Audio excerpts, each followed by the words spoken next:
एक बार एक लड़का था जिसका नाम रूबेन था। वह क्रिश्चियन था। वह अपने घर में अकेला ही रहता था।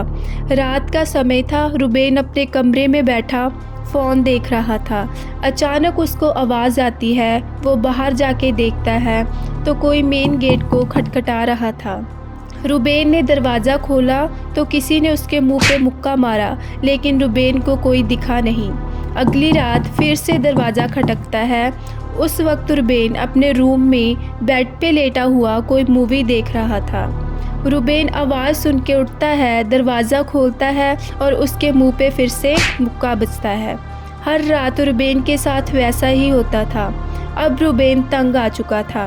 अगली रात जब दोबारा उसके मुक्का बजता है तो वो चिल्लाकर पूछता है, आखिर कौन है जो मेरे मुक्का मार रहा है। रूबेन चिल्ला रहा होता है। इतने में शैतान रूबेन के सामने आ जाता है।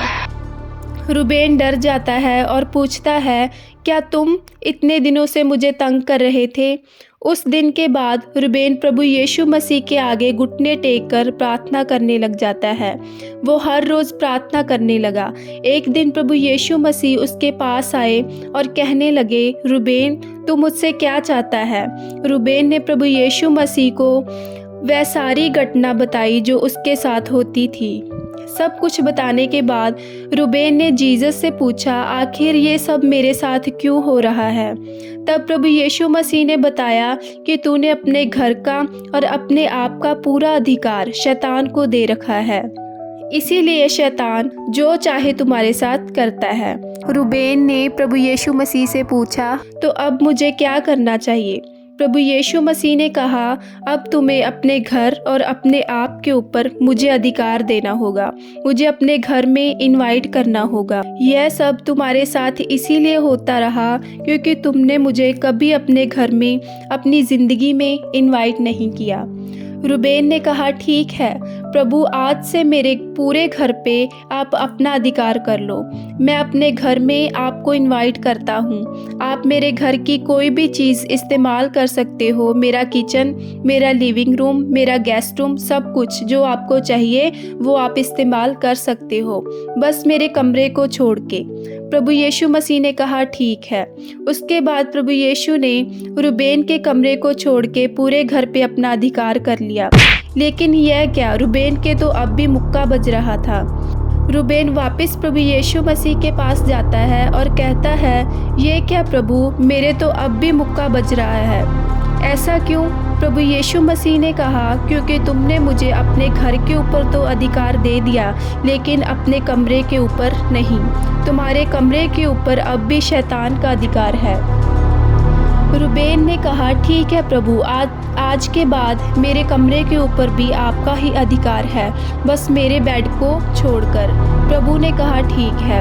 अगली रात रूबेन के फिर मुक्का बजता है और वो गुस्से में प्रभु यीशु मसीह को देख के बोलता है, आप मेरे कमरे में हो तब भी मेरे मुंह पे मुक्का बज रहा है। क्या आपने अभी तक मेरे कमरे के ऊपर अधिकार नहीं लिया। प्रभु ने कहा, लिया है, लेकिन तुम्हारे बेड के ऊपर तो अभी भी शैतान का अधिकार है, क्योंकि तुमने मुझे अपने बेड के ऊपर तो अपना अधिकार दिया ही नहीं। अगले दिन फिर रूबेन के मुक्का बजता है और रूबेन फूट फूट के रोने लग जाता है और प्रभु यीशु मसीह से पूछता है, ये मेरे साथ क्या हो रहा है। प्रभु यीशु मसीह कहते हैं, क्योंकि तुमने अपने पूरे घर के ऊपर तो मुझे अधिकार दे दिया है, लेकिन अपनी ज़िंदगी के ऊपर अधिकार नहीं दिया। तुम्हारे जीवन के ऊपर तो अभी भी शैतान का ही अधिकार है, इसीलिए वो जो चाहे तुम्हारे साथ करता है। और इस वक्त रूबेन घुटनों पे आ जाता है और रोते हुए कहता है, प्रभु आज से मेरे जीवन के ऊपर भी आपका ही अधिकार हो जाए। मैं आपसे विनती करता हूँ कि मेरे जीवन के ऊपर, मेरे घर के ऊपर, मेरी हर एक चीज़ के ऊपर आपका अधिकार हो जाए। मैं अपने आप को आपके हाथों में सौंपता हूँ। जैसा आप चाहते हैं वही मेरे जीवन में हो जाए। उसी वक्त शैतान रूबेन को और उसके घर को छोड़ के चला जाता है। उसके बाद रूबेन के कभी भी मुक्का नहीं बजा। क्या आप जानते हो, रूबेन ने पूरे घर के ऊपर तो प्रभु यीशु मसीह को अधिकार दे दिया था, लेकिन अपने जीवन के ऊपर क्यों नहीं दिया था?